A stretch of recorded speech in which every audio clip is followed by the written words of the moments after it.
is hot weather. But when you're training in hot weather, the blood goes to your arms and legs to dissipate a little bit heat so you can sweat. So there's less blood available to the gut. So you'll have athletes after they train think, oh, I just want something cold to drink. I am not hungry. Biologically, they're hungry. They need to repair. They just can't tolerate it.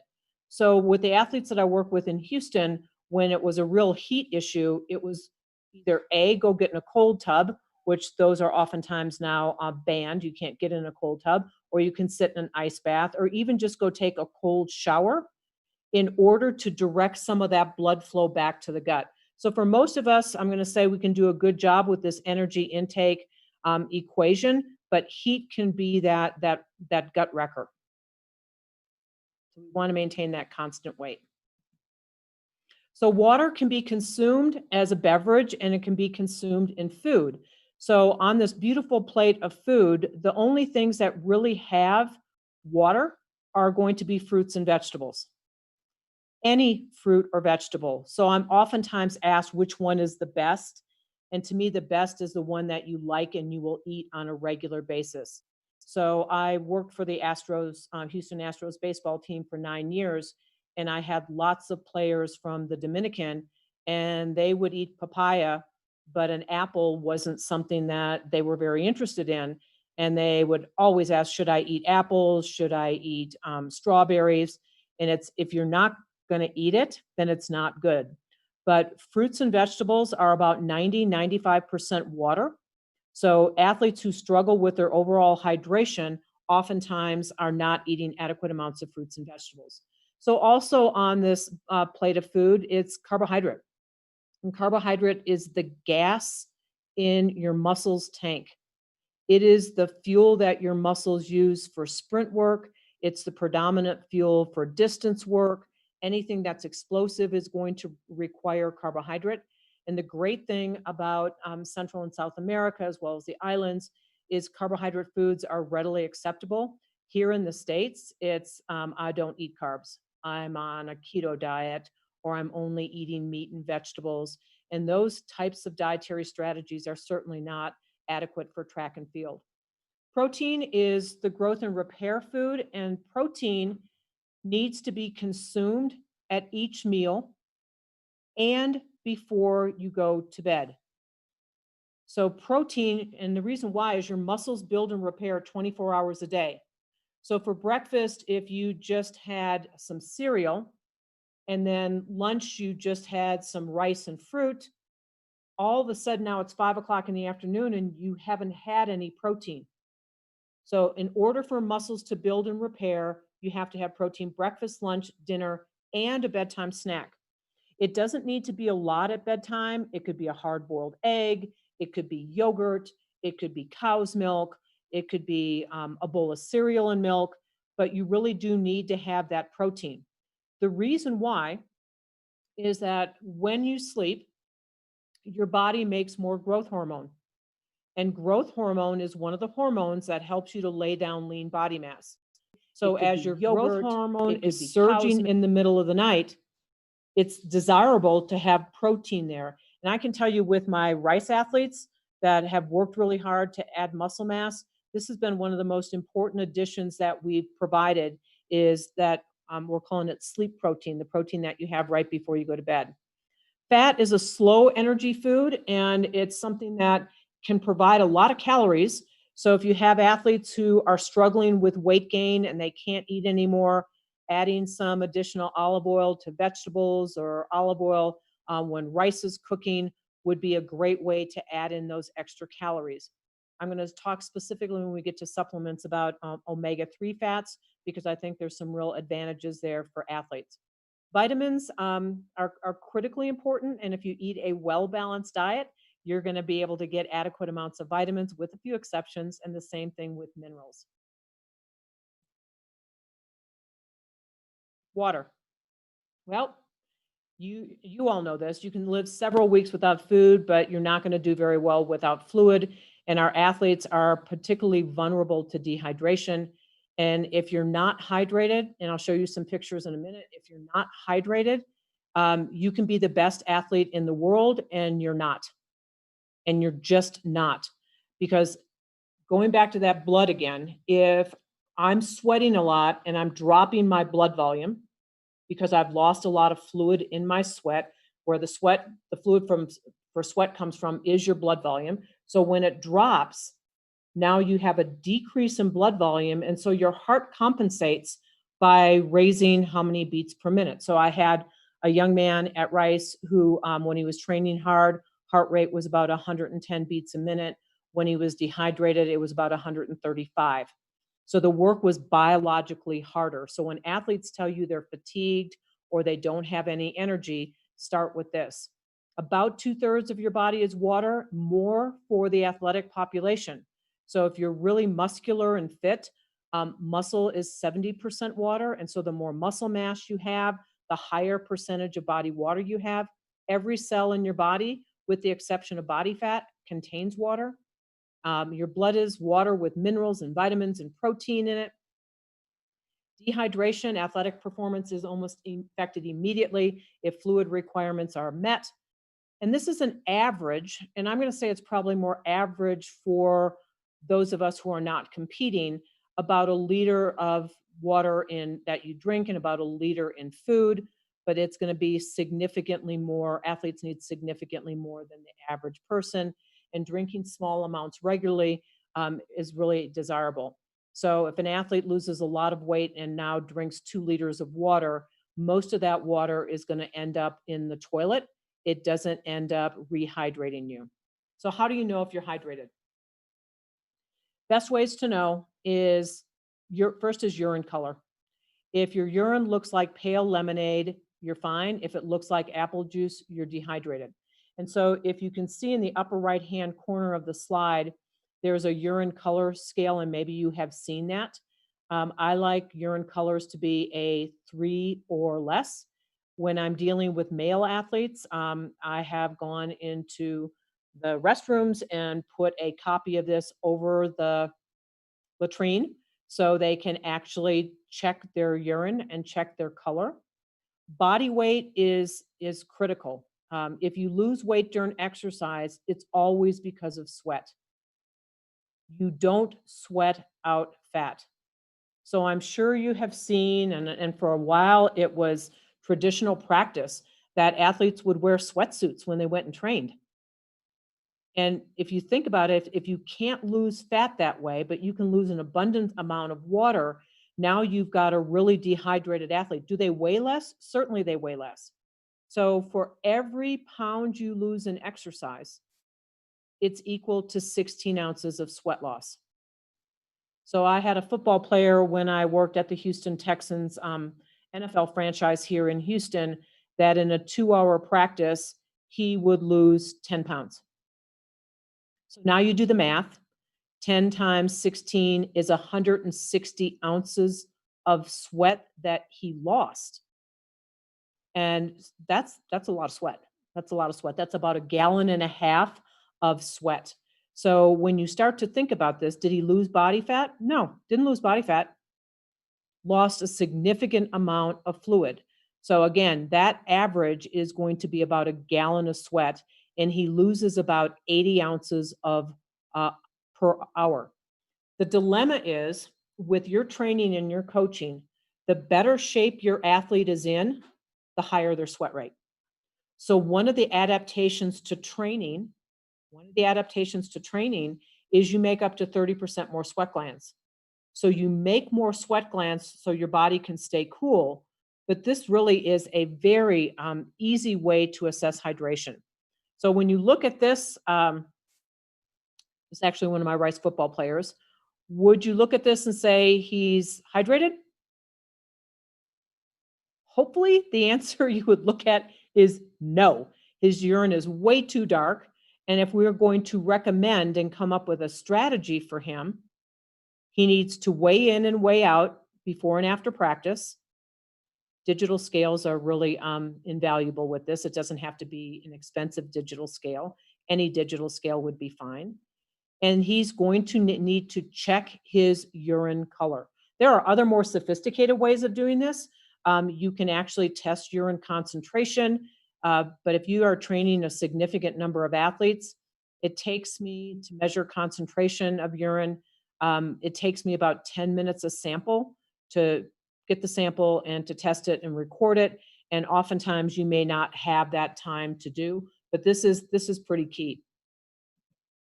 Consequences of dehydration: you're much more likely to have a heat-related injury. Body can't cool itself. When I'm talking to athletes, if they come and tell you they're lightheaded or dizzy or they're cramping, you would know that they're dehydrated. And being dehydrated can have a significant negative impact performance, particularly in the heat. Sodium content of foods. The second reason that an athlete would cramp is dehydration is first. The second is loss of sodium. And so historically, we always think of salt as being really bad. And you might say, well, I tell my athletes to eat a banana to prevent cramping, and bananas are a good source of potassium. But the major electrolyte lost in sweat is not potassium. It's there. You do lose some.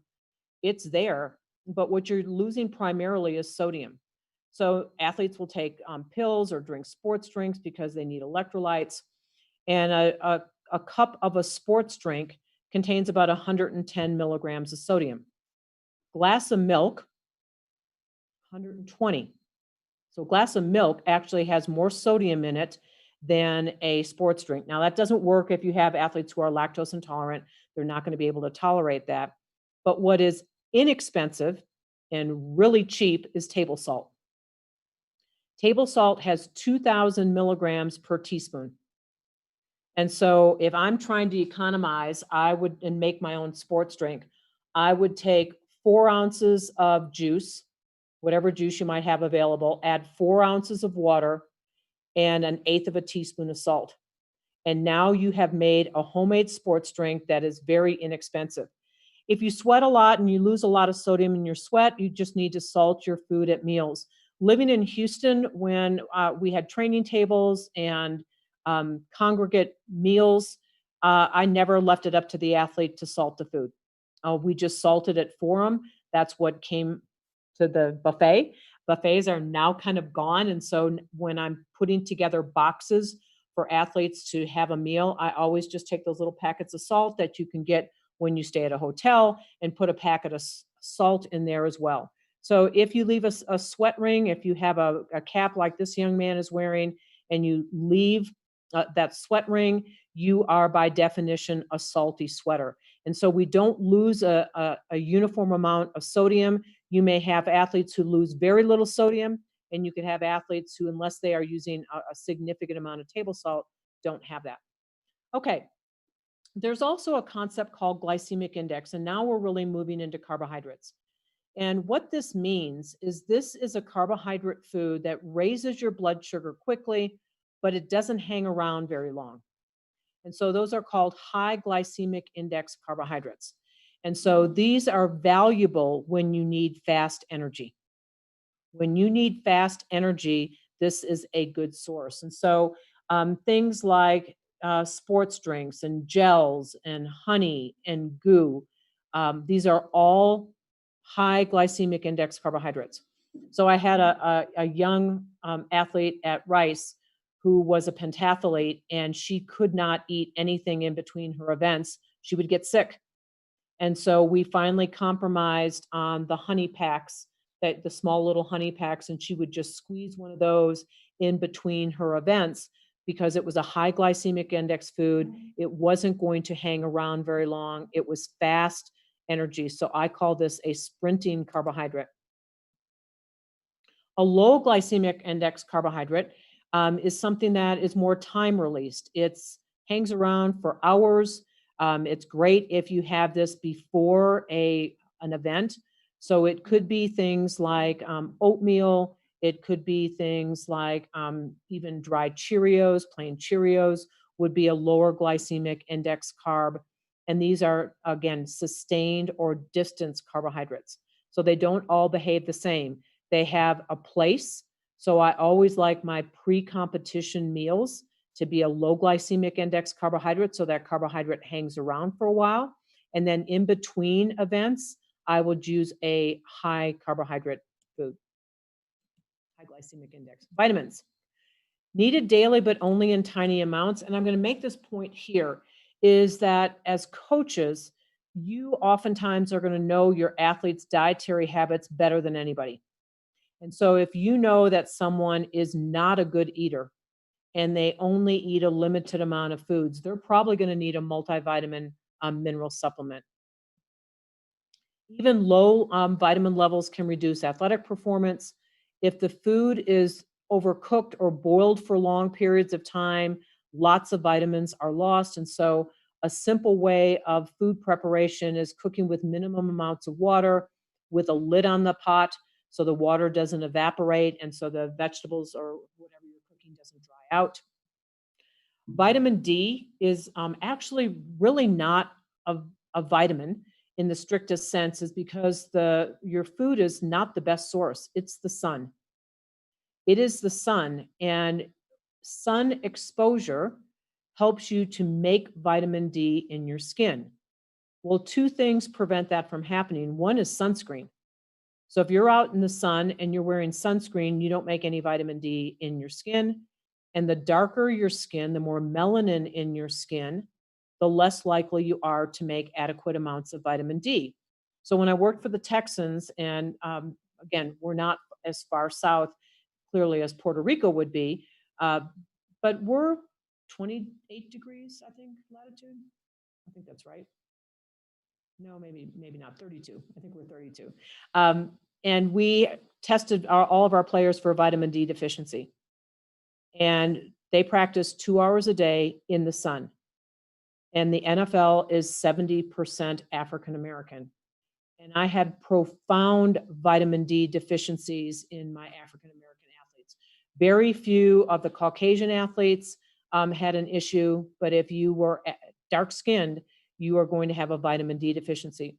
The reason this is now so important is we know that one of the risk factors for severe COVID is a vitamin D deficiency. So right now, I just have all of my athletes taking 2,000 international units. If I don't know what their blood value is, it's just start out with 2,000. And the only way you're going to get that is a supplement. You're really not going to get that with your diet. So this is one of these vitamins that you really do need to supplement. The great news is vitamin D as a supplement is really inexpensive. A month's supply of a reasonably high dose in the United States is about $5. So it's not something that's going to cost $40 or $50 a month. It's maybe $5. Minerals, like vitamins, are needed in a small daily amount. Include calcium, sodium for those crampers, potassium, iron, and iodine. Iron and calcium are really critical for female athletes. If female athletes don't have adequate amounts of iron, the fatigue is unrelenting. They wake up tired, they climb a flight of stairs and they're tired, and you can't out-train an iron deficiency. Much more common in female athletes who have regular menstrual cycle. So if they have a regular menstrual cycle, just like vitamin D, I supplement all my female athletes with a multivitamin with iron just to make sure that we're trying to keep up those iron stores. And again, a good balanced diet will provide all the vitamins and minerals for most athletes, with the exception of vitamin D, iron, and also calcium if someone is not drinking cow's milk. So when we look at how much of the diet for an athlete should be contributed by carbohydrate, protein, and fat, you can certainly see that carbohydrate is going to be the highest percentage. And I'm going to refer you to a reference, and certainly at the end of the slides are my contact information, because I also have it in Spanish. The United States Olympic Committee, USOC.org, has an unbelievably great graphic called the Athlete's Plate.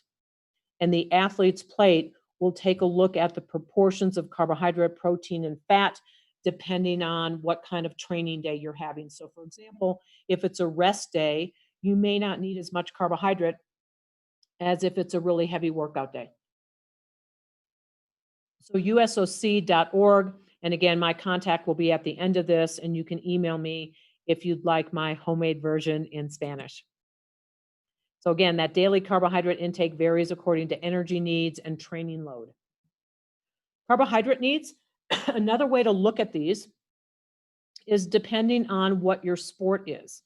If you have a thrower, someone is a thrower, their carbohydrate needs per kilogram per day are going to be significantly less because they're really not running, they're not conditioning to the same degree as your sprint or endurance athletes are. If the training is moderate, it's 5 to 7. If it's an endurance training program, 7 to 10. And if athletes are training between 4 and 5 hours a day of moderate to high intensity, 8 to 12. So you can see as the intensity and the duration increase, so does the carbohydrate need. So my son ran the 400 meters, started out at the University of Virginia and finished at Oregon, and he was a 400 meter. So race day, his carbohydrate needs weren't that high, right? If you're decent, you're 45 seconds and under, and so you don't need much on race day. It wasn't race day. It was the training leading up to race day. So when you look at this, we used to just give everybody the same amount of carbohydrate every single day, and it really doesn't make sense. So you're going to know the training program. You're going to know the day of the week that you're training your athletes harder. The harder you train them, the longer the practice, the higher the carbohydrate needs. When we look at how long food stays in your body, when you look at just how long it's going to stay and what the mouth does, the mouth is underappreciated. So if you've ever had an athlete who would say, I tried drinking sports drinks and they made me sick to my stomach, I felt like I was nauseated, I just didn't feel good. You can actually hold honey or jelly or a sports drink in your mouth. It's now called swish and spit, where you swish this around in your mouth and you spit it out. You get some absorption of carbohydrate through the lining of your mouth. So if you have an athlete who is really anxious, they do fine with their fueling plan during training, they just don't do well on race day, then just consider taking a carbohydrate source, holding it in the pocket of your mouth, and you'll get some absorption. You also are actually stimulating the central nervous system to think that food is on the way, so it actually improves your concentration as well. How long does it take for something to get from your mouth to your stomach? 10 to 15 seconds. Really depends, your stomach really depends on what you ate. The higher the fat, the higher the protein, the longer that food stays in your stomach. So that really is going to dictate what we do on race day, right? So if it takes a long time for that food to leave the stomach, if it's hanging out in your stomach, it is not fueling your muscles. So of the 3 macronutrients, carbohydrate, protein, and fat, carbohydrates leave the fastest. A sports drink doesn't stay in your stomach any longer than water does. So if you're looking, and again, I don't work for sports drink companies, but if you're looking for something that's going to give your athletes that carbohydrate and fluid, sports drinks don't hang around very long. Small intestine, again, depending on what you had to eat, 12 to 24 hours, and then certainly it exits on out. Some of that is also dependent on the fiber content. So I also want to mention fiber just real briefly here because I didn't give it enough credit. We do know that the bacteria that normally live in your gut, and that really is your small and large intestine. I'm sure you've heard the term gut microbiome. We now know that the gut microbiome is really critical in terms of protecting your immune system, fortifying your immune system. And certainly with COVID, that's something that we're interested in doing. So higher fiber foods actually provide those healthy bacteria, the bacteria that are supposed to be living there, provides them with a fuel source. It gives them a fuel source. So when I think of things like beans and rice, an average cup of beans is 8 grams of fiber, and that's equal to about 2 apples. So when you look at beans as a performance-based food, they are in so many ways good source of carbohydrate, decent source of protein, and wonderful source of fiber. Healthy diet must meet both the energy balance and nutrient balance, and each individual must take in all the nutrients that they need to be healthy. It is also really critical to eat a wide variety of foods within your budget, within your meal plan, and also respecting cultural beliefs with food. I will tell you that many of the players that I had in the Astros organization from the Dominican didn't have a wide variety of foods because it just wasn't available. It wasn't available. And one of the hardest things was trying to get them to eat what I would call some American food, not American fast food, but American food.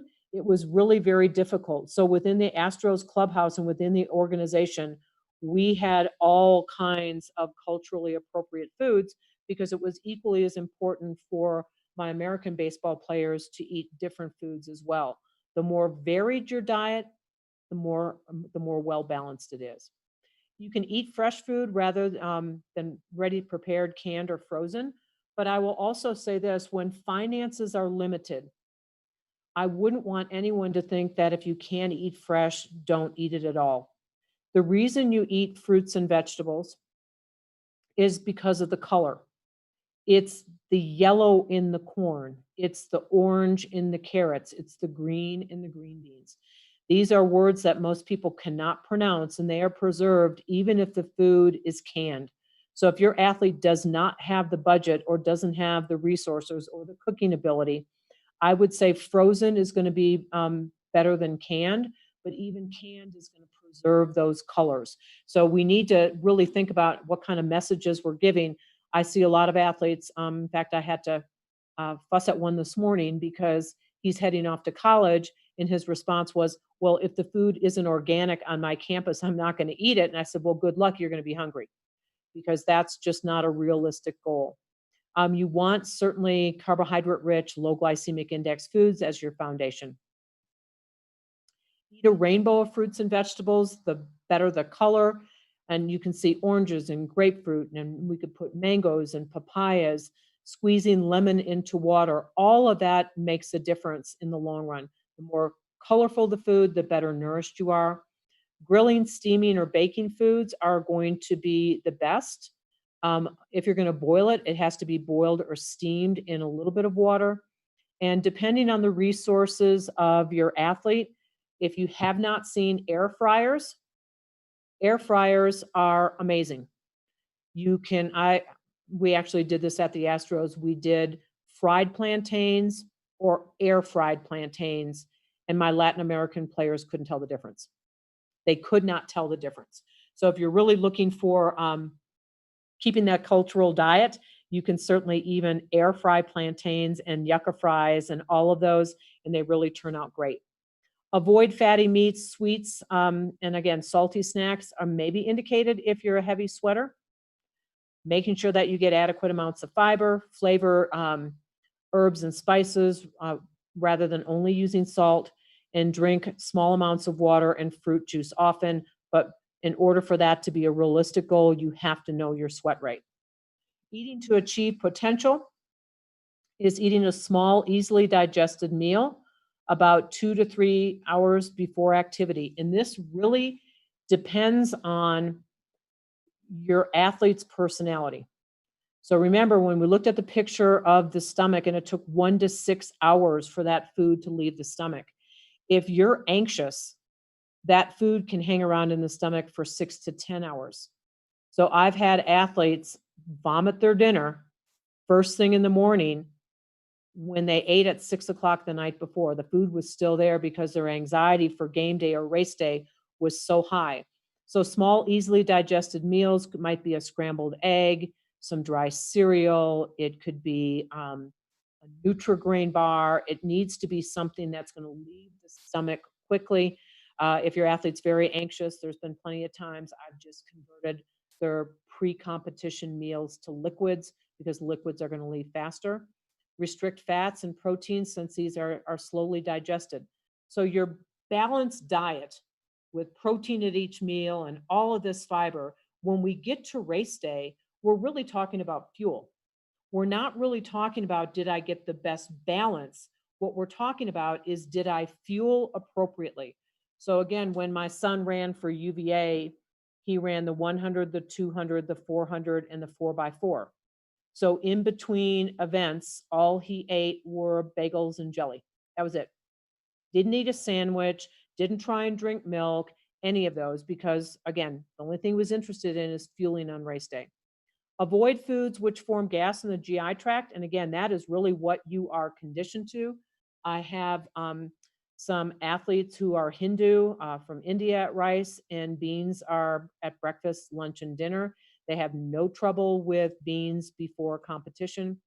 Drinking small amounts of water before and during, and if it's prolonged, you're going to need to really monitor that sweat rate that we talked about. Eating to recover and adapt. Recovery after a training session or competition is the beginning of adaptation and the preparation for the next training session. First, you have to replace the sweat loss, both in fluids and salt. You need to aim to drink about 1 liter or 1.5 liters for every kg lost in exercise. Eat a small amount of high quality protein with carbs as soon as practical. When you combine those two, when the protein and carbohydrate are combined in that recovery meal, you actually replenish the glycogen or the storage form of carbohydrate in liver and muscle more effectively with protein. So what that could be, it could be a nut butter on a sandwich. Beans and rice are one of my favorite options there that people could have. You could have beans and rice and chicken if it was in the budget, but a small amount of high quality protein with carbohydrates as soon as it's practical. And when we talk about measuring that sweat rate, this means that the athlete needs to have access to a digital scale. And I can say in the States, I can get a high quality digital scale for about $30 or $40. So they're not free, but they're not as expensive as they used to be. And beans and rice provide both carbohydrates and protein. We also have this concept of relative energy deficiency in sport. And so where this came from is the International Olympic Committee. And what this is actually addressing is the underfueled athlete. These are athletes where it may be purposeful that they're underfueled. It could be financial that they're underfueled. It could be they're trying to cut weight too quickly. Lots of reasons for underfueling. But when you look at that central kind of light blue, it's called relative energy deficiency in sport. And when you start to take a look at all of the consequences, impaired growth and development, psychological, athletes who are hungry generally are a little bit more irritable, a little bit more depressed.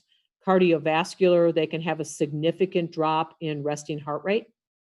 So at Rice, if we have female athletes who have a heart rate of less than 45 resting, we do an evaluation for what is called REDS-S.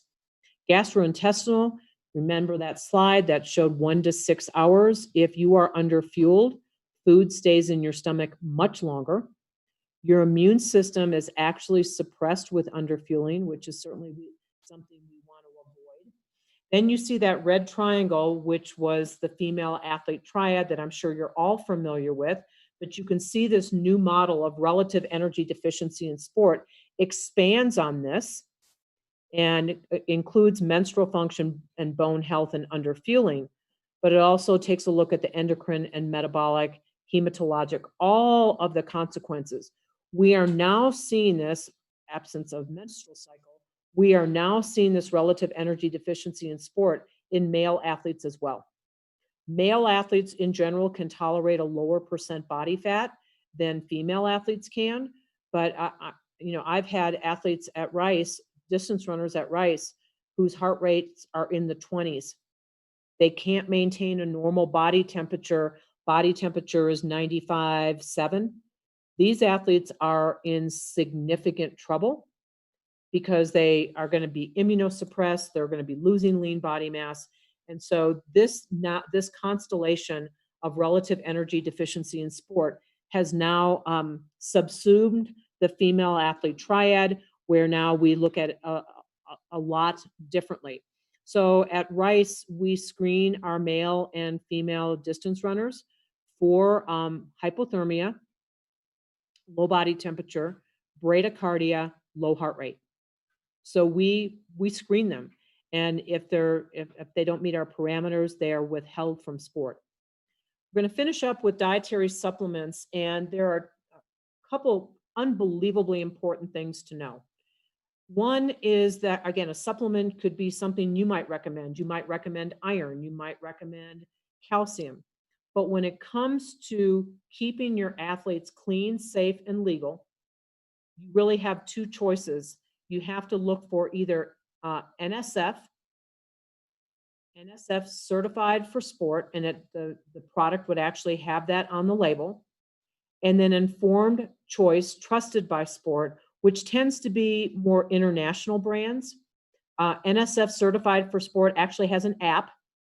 It's free. You can download this app onto your phone. So if an athlete says to you, you told me to take vitamin D, and what brand do you recommend?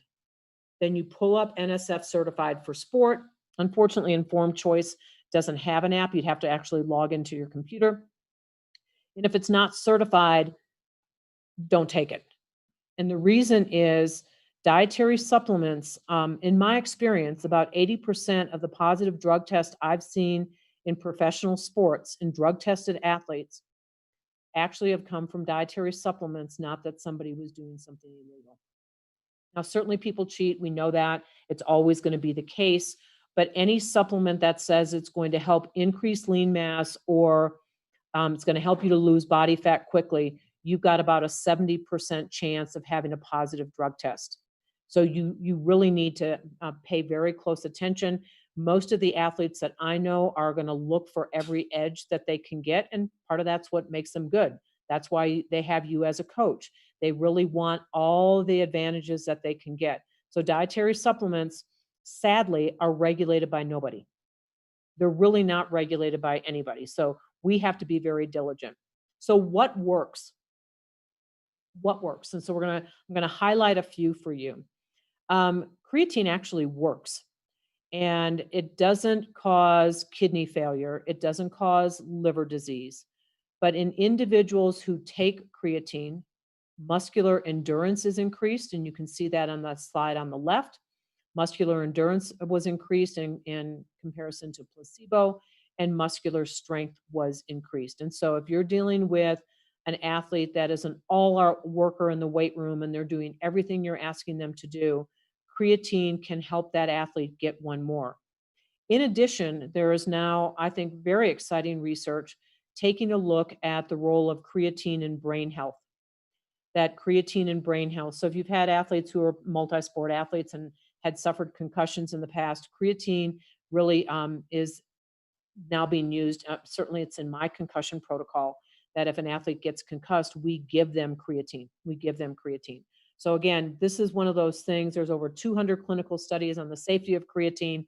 However, the myths and the dangers with creatine just don't go away. They don't go away. Beetroot juice is honestly one of my favorite for track and field athletes. It causes the modulation or the production of nitric oxide. Nitric oxide is a vasodilator. It reduces oxygen demand by the tissue. And so when you look at this in terms of the literature on endurance athletes, when we take those two concepts of modulating or increasing nitric oxide and reducing oxygen demand, you can get about a 1 to 3% improvement in performance. 1 to 3% could be the difference between winning and losing, right? So when you look at, does this work? It absolutely works. The problem is the taste. And I know when I did this a few years ago when I was actually in Puerto Rico, I had a coach come up to me afterwards and told me that his daughter was a phenom sprinter. And he said, I made her drink beetroot juice every morning. Little did I know the reason why it was effective. The interesting thing, or interesting to me maybe, is when somebody drinks beet juice, it's first activated in the mouth and then in the stomach. If you use any antibacterial mouthwash and you kill the bacteria in the mouth, step 1 doesn't happen. It just doesn't happen. So that means if you brush your teeth and use an antibacterial mouthwash and then you drink the beet juice, you don't get the activation. So I always tell athletes, your mouth has to be dirty, or don't use any antibacterial anything in your mouth. And now with COVID, everybody's looking at how can I get cleaner and cleaner? Well, COVID is a virus, not a bacteria. So you're not going to kill anything, or you're not going to kill a virus in your mouth with an antibacterial mouthwash, but you can actually ruin it. The challenge is the taste. I like a lot of vegetables. This tastes like a glass of dirt to me. So I have to mix it in smoothies. I have to mix it with something that's a little sweeter, actually goes well with carrots. Any kind of fruit will sweeten the taste. And so this could be easily made into a recovery drink. Again, it could be a pre-race drink. There's lots of places where you could use that. That's not the only nitrate-rich vegetables, but in general, the vegetables that are high in nitrates are not the vegetables people love. Chinese cabbage, leeks, parsley, celery, spinach, and then there are dietary supplements. Garden veggies, Nature Way makes a nitrate rich. There's also super beets that are a dehydrated beet fruit juice that are black cherry flavored. That is actually really very good. It's portable. It goes into suitcases. You're not packing beet juice when you're traveling to competitions. Another one of my favorites, this one is one I always save for last because it is expensive. High quality fish oil is critical. Omega-3 fatty acids are critical for reducing inflammation, great for arthritis, great for brain health. If you've had an athlete with a chronic calf injury or a chronic groin, fish oil works like aspirin, but without aspirin side effects. So aspirin, if you take aspirin on a regular basis, your stomach will bleed. The problem with this is a high quality fish oil is going to cost about $40 a month.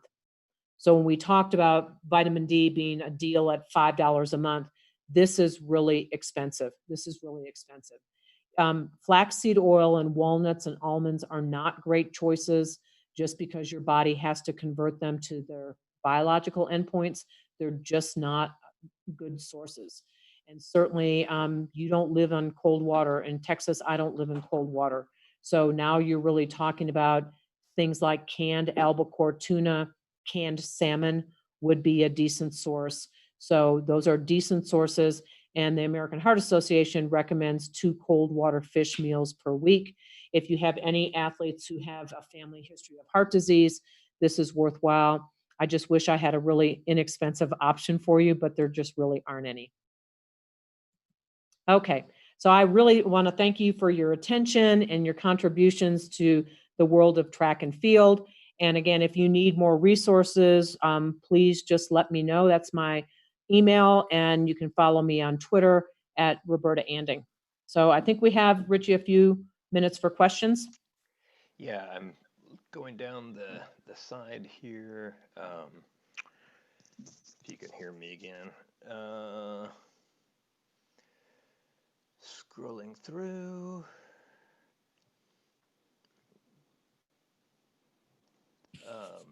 Again, maybe just review again the kind of the homemade Homemade sports drink. It's 4 ounces of juice. My preference is pineapple. It tends to be a little bit less, maybe I'll say it a different way. It's a little bit more gut friendly than others, but it could be 4 ounces of pineapple juice, 4 ounces of water, and 1/4 of a teaspoon of salt. And I would honestly ask you to measure that. You just don't want to free pour. You don't want to underdo it. You don't want to overdo it. And that way, if you're really looking for an inexpensive option, the sports drinks that are commercially available, most of them are really pretty good. The problem is the cost. The problem is the cost. And if you're on limited budget, or if your athlete's on a limited budget, we need to have budget-friendly options for everybody. All right, another, and this was from me, you're talking about good sources of low glycemic carbohydrates. What about in the Caribbean, even Central America, things like plantains, yucca, cassava, things that are often on the diet? Yep, they're all, and again, some of it depends on how they're prepared, but in general, they're all low to moderate glycemic index foods. And so one of the I'm going to sound like just an American. One of the things I always tell my athletes from other countries, is don't eat a traditional American diet, which is fast food, inexpensive food. Stick with your culturally based diets and wrap it around. So again, if you're eating cassava and yucca and plantains and rice and beans, you've got your carbohydrate needs met. Oftentimes a little bit too much carbohydrate. Balance that out with some vegetables and some fruit, and then some lean sources of protein, chicken probably being the most popular, fish maybe being secondary. So those are all different options. And you can certainly have sancocho, you can have mofongo. It just needs to be prepared with less fat, and realize that any culturally rich diet oftentimes needs some help. So if I'm eating a traditional American diet of chicken and a baked potato, I can't stop there. I'm going to have to put fruits and vegetables and something else along with it. So that's why I really love those graphics from the United States Olympic Committee, because you can build out any culturally based diet using those templates from USOC. And I put the links to those on the Perfect. chat so people can download them there. Here's a question pretty common about how does this work with a vegetarian diet or a vegan diet and the protein demands? Yeah, if somebody's vegetarian, you can meet your protein needs really without too much trouble. I think where it gets a little bit more complicated is if your athlete is vegan, because then you're really relying on getting pretty significant amounts of protein from beans. And this is an example where you may need to use a protein powder, a plant-based protein powder, a vegan protein powder, in order to get the protein high enough. Beans, although they're a great source of protein, a cup of beans, again, 8 grams of fiber, but also about 8 grams of protein, which is fine. But if your total that you need for the day is 150 grams of protein, you're probably not going to be able to meet that. You could use chia seeds as a protein source. You can use nuts as a protein source on vegetables. My experience is athletes with higher protein needs for recovery, I almost always have to use a protein powder. Vega Sport is one that most of my athletes like. They like Orgain. They also like Garden of Life as their plant-based protein sources. And most of the time, if somebody wants to be vegan, they're also going to have other nutrient deficiencies that go along with it. Really hard to get adequate amounts of calcium, hard to get adequate amounts of iron, almost impossible to get adequate amounts of omega-3s. And this is where I'll give a plug to my profession. This is where a qualified sports dietitian could help you. I always like to empower coaches to help athletes meet their everyday needs. But if you have someone with special needs, might be a good idea to seek out a sports dietitian. Here's one. How do you deal with the loss of appetite during training days? And I know that's a lot of times the athletes here, they drink partly what you talked about, the heat and the blood at the perimeters, but they drink so many fluids because they're so thirsty and they've lost so much fluid that kind of adds to it also. So how do you deal with appetite? Yeah, and I think that's a more common problem, because I think it's threefold. One, if you're so thirsty and you're drinking a lot, what is very underappreciated is that when your stomach stretches, and it's supposed to, when your stomach stretches, it has stretch receptors in the stomach, and the stretch receptors release chemicals that go to your central nervous system and say, I'm done. So if someone is really just chugging fluid, they can just say, oh, I'm just stuffed. I don't want anything to eat. I don't need anything to eat, because they overdrank. So the pacing of that fluid becomes really important. You want people to sip on fluid. You don't want them to chug fluid.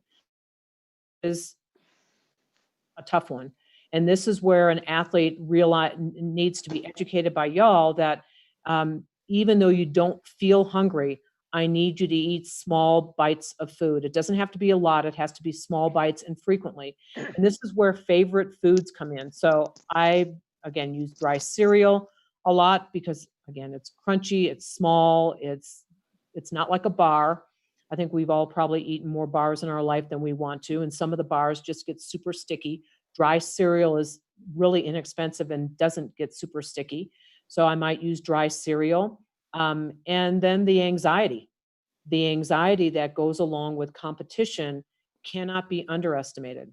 I had a football player American football, game time is noon, pregame meal is 9, and would vomit. And then we moved his pregame to 6 a.m., still vomited. Moved his pregame to 3 a.m., middle of the night, we woke him up, still vomited 9 hours later. So that just really tells you the stress response. And I know Richie's had some sports psychologists on. Any kind of mindfulness or deep breathing or yoga or meditation can actually reduce those stress hormones. And as coaches, you know your athletes better than anybody else. So you might know that person who needs to be pulled away from the group to relax. This is where I look at food as fuel and not as nutrition. So if I need to use honey to fuel somebody, if I need to use jelly, I've used both of them. If I just need to use pieces of white bread that I've torn up in small pieces, I'll do that. We're really not looking for on competition day until it's done. We're looking at food as fuel. The vitamins, the minerals, and the fiber really don't make any difference. And if the primary fuel of exercising muscle is carbohydrate, that's what we need to provide in a non-greasy form. So again, I've had athletes who bring in just bags of rice and disposable spoons, and they eat a couple spoonfuls of rice in between their events because it's a comfort food. It's a food that they've always eaten. I've had athletes who eat boiled potatoes. Put them in a Ziploc bag with some salt. They eat boiled potatoes. Is it the most nutritious meal? Nope, not at all. But that's not our goal. Our goal is, can I get you fueled and can I get you hydrated? Because if you're fueled and hydrated, you've done everything biologically that you can do on race day. Again, all the training that goes up to that is where we really focus in on quality nutrition, rest, recovery, limiting of alcohol, all of those things. Okay, somebody says that an athlete has seafood allergies, omega-3 is tougher to get. Are there other sources besides fish? You said some of the nuts, but they're not real good sources. Yeah, and I really don't mean to make biochemists out of you, but the type of omega-3 that is found in nuts has to be converted to the omega-3 that is found in fish for it to have any anti-inflammatory properties. So the answer is unlikely. It's unlikely. Now, nuts are a great food. They're a quality food, good source of vitamin E, moderate source of protein, great snacks, don't spoil and squish. So there's a lot of good things about having nuts.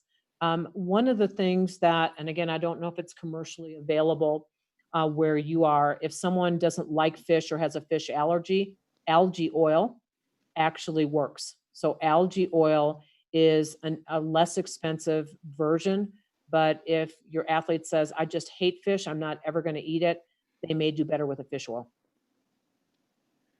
Okay, and here's one about, wheat and milk allergies.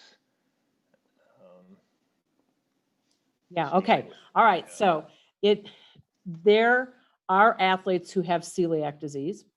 There are athletes who have what I would consider gluten intolerance, that they just don't do well when they eat wheat.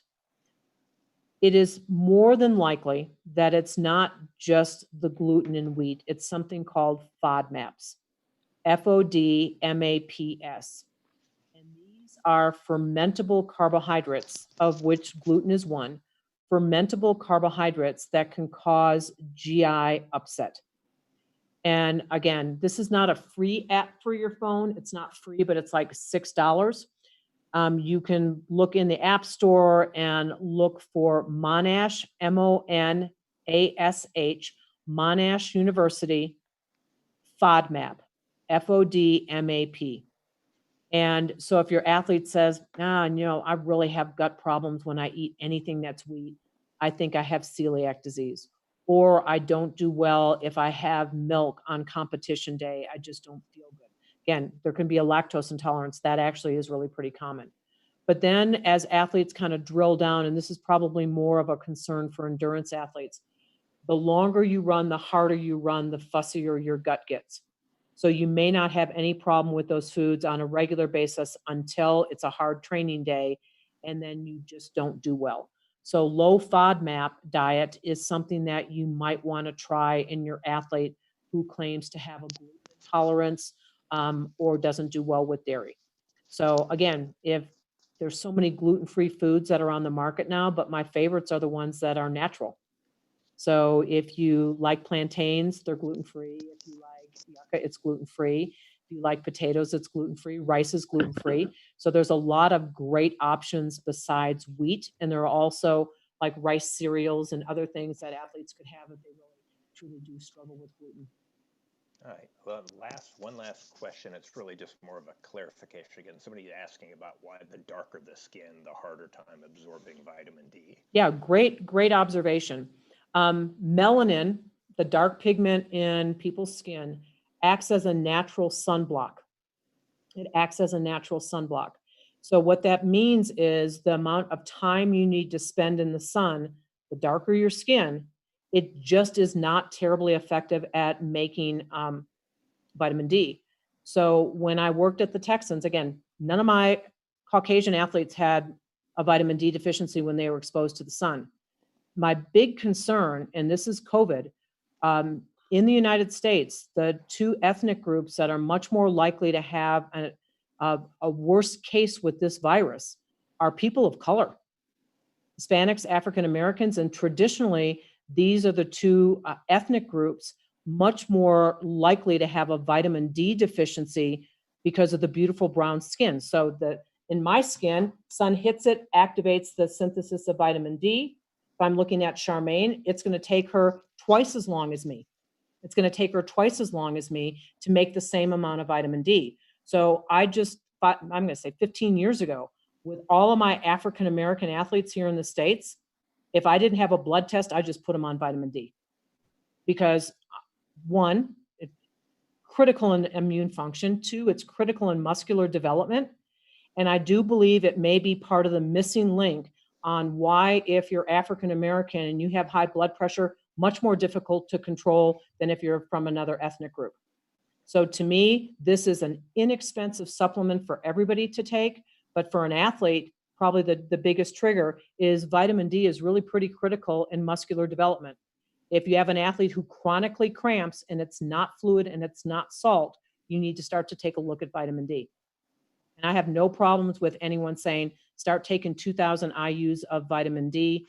Blood tests are expensive. Not everybody has access to those. So my suggestion is start out with that moderate dose of 2,000. If you can get a blood test, that's great. If you can't, then at least you're providing some support for immune health, muscular health, and control of high blood pressure. All right. Thank you so much, Roberta. We're going to cut off questions there. Apologize. Well, I thank all of you. Thanks for your attention. And if you need more information, I've given you, like I said, my personal email right on the screen, and you can certainly follow me on Twitter. So it was a privilege for me to be with you all this afternoon. All right. Thank you, Roberta. Thank you. Thank you. All right. We're going to go to Chris Stanley. And Chris, are you on here? I am. Can you hear me? There you go. Yeah, I can't see you yet. Oh, there you are.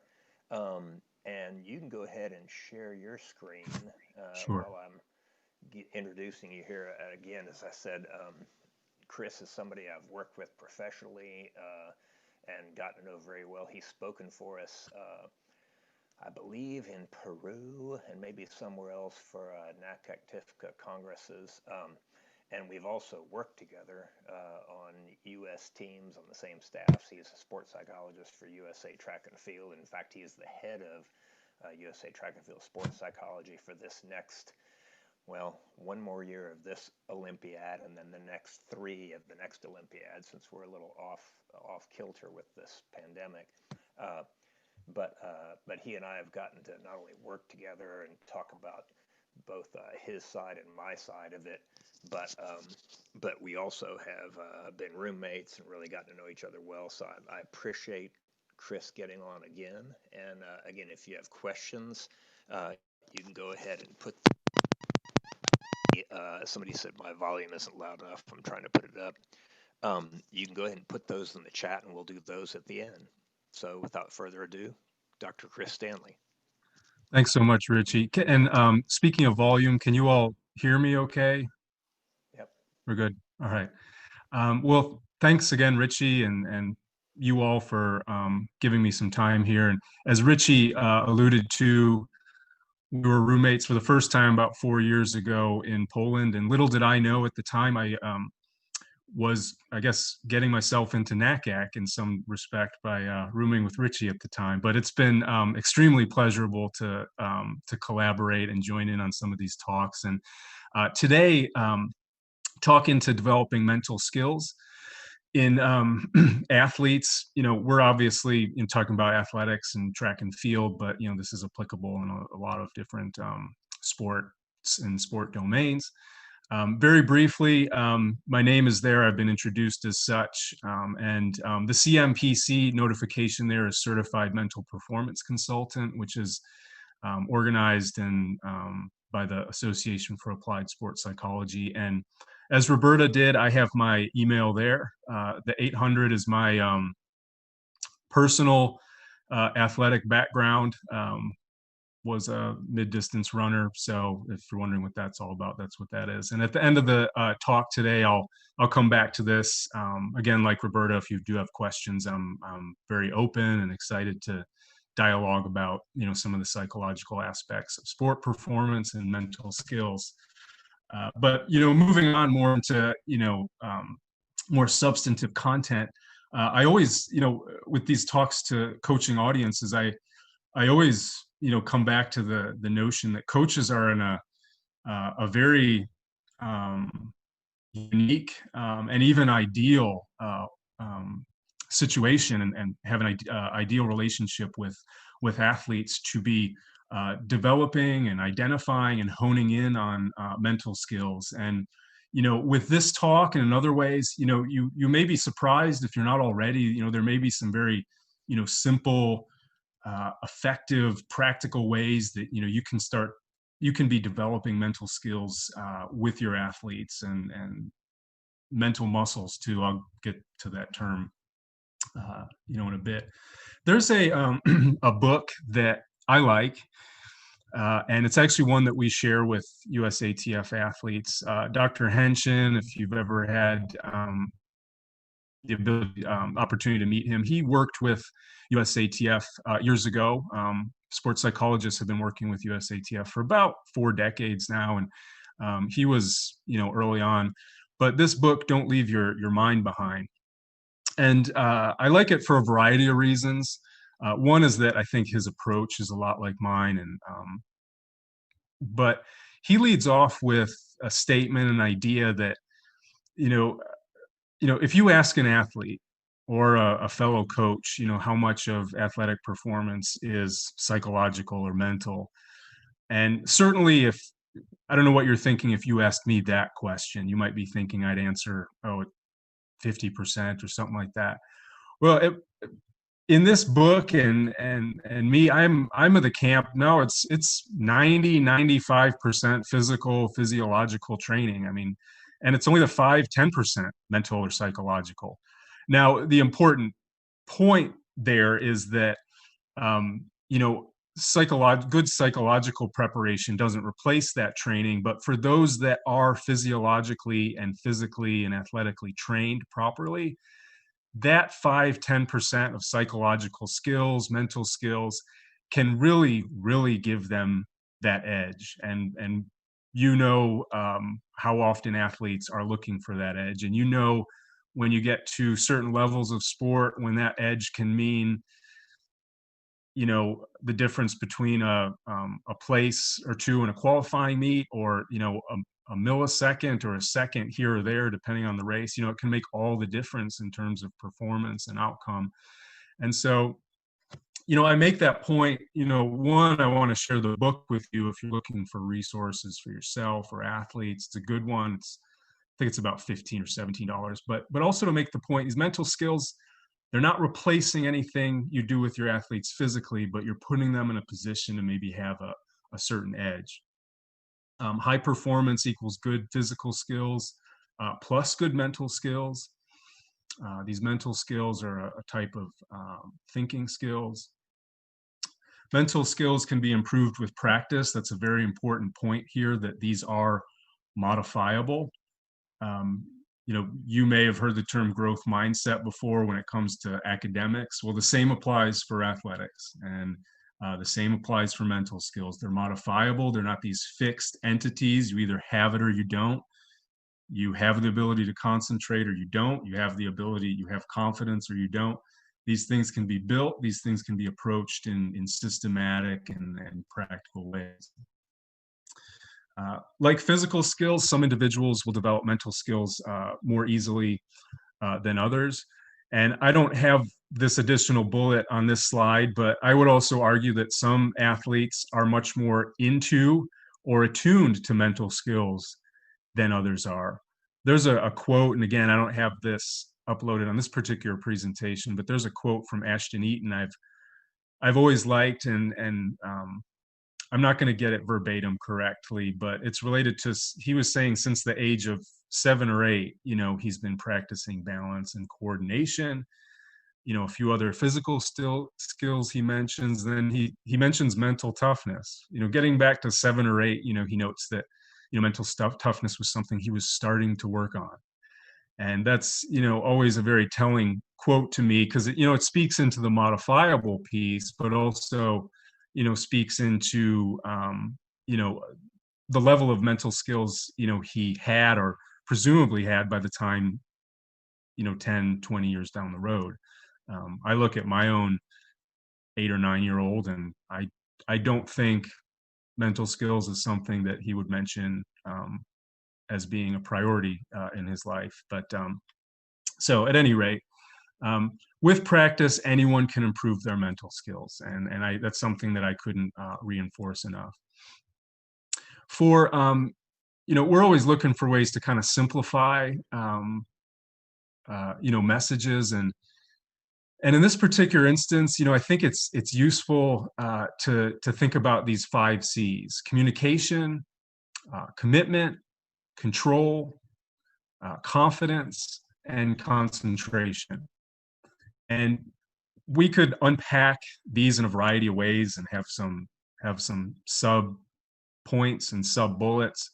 We probably couldn't keep the C thing going on too long, but just as a broad, simplified view of approaching mental skills, you have these 5 C's. And by the way, you may, so these can be considered mental skills. I may even refer to them as mental muscles sometimes. And, the reason I do that is because these are kind of core underlying muscles and systems that connect in a lot of different ways. It's somewhat analogous on a physical level. You could think about upper body strength and lower body strength and balance and coordination. I mean, these are kind of some core physical, muscular systems and areas that are linked to a variety of different skills and abilities. And that's why sometimes I like to not water it down, but kind of broaden the perspective a little bit. And these are, mental muscles in a way. And so we'll unpack them, in a little bit. But, a good take-home message for you, and I think it'll be, an easier way to remember, the message today is think about these 5 C's. Again, communication, commitment, control, confidence, and concentration. This is a very loaded slide, and so don't worry about taking it all in. But just to make those 5 C's a little bit relevant, this is actually based on a study that some colleagues and I, Lenny Waite and Brian Zuliger and Annie Shadle, are putting together. And we collected data from about 90 USATF athletes. And, we had some surveys, we had some focus groups, we've had some interviews. And we're trying to put ourselves in a position to know, what their service needs are and how we can best meet those. But part of that research was, again, figuring out what their needs are in relation to sports psychology services. And again, I share this not to get into the weeds of our research project in particular, but think about, and you can go back later, but, I was thinking about those 5 C's in relation to some of these actual contemporary, you know, athletes that, have very recently expressed, genuinely what they need out of a sports psychologist. And I would argue, perhaps out of a coach too. But you can certainly see confidence right there as one of the underlying themes. You can see concentration over in that focus category. And so, under that pressure and stress, columns, I would argue that control piece is there. And so, I just want to let you know that we didn't use this 5 C's, perspective as we kind of drew these out, but it is very relevant, and this perspective is very relevant, and it's very real and applicable to what athletes, actually need. So we have I have a few slides related to communication. Again, you can view this as a mental muscle, a fundamental piece. It's a two-way process of sending and receiving information. There's, expressive and receptive language, and that all factors into how we're expressing our ideas and how those are being received on the other end. It can be one-on-one communication. It can be between many individuals, and I trust many of you know how that works out. There's one-on-one, instruction and feedback that occurs in certain contexts, and then there's other contexts where you have to talk to a group of athletes or a team. And in either case, there might be some, best practices and considerations when it comes to communicating effectively. Again, it's a foundation. It's a foundational skill and concept. These next 4 bullet points, and actually the one at the bottom as well. As I was reading through this, it sounds as though these are some, basic skills of coaching that perhaps the NACAC coaching education, branch has emphasized. And again, this gets back to the point I was making about communication being one of the mental muscles that kind of branches off and relates to a lot of different areas and sub areas. But you can certainly make a case that communication is related to building and developing relationships and developing rapport with athletes. That's certainly true. It relates to instruction and explanation and feedback and direction. It relates to how demonstrations are offered and provided and received, and then getting to the feedback as well. And there's a note at the bottom that apparently is kind of a 5th skill. Observing and analyzing is more of an intrinsic piece. But main point of this slide is that, again, to reemphasize the point that communication, is linked with a lot of important aspects of communication and interaction. It's not just talking and listening. There's a variety of other aspects to communication. There's certainly the verbal, talking and listening. There's content. There's nonverbal communication, including facial expressions, the tone of your voice, clothes and apparel and appearance, and also bodily posture and body language. These are all different ways that you're expressing yourself and ideas, expressing how you feel about an athlete and his or her performance or development and participation. And so they're all worthy of consideration on the coach's part when it comes to communication skills. And as a reflective exercise, I think it's important to examine how you communicate and asking yourself, how do I communicate most of the time? My this all reminds me of a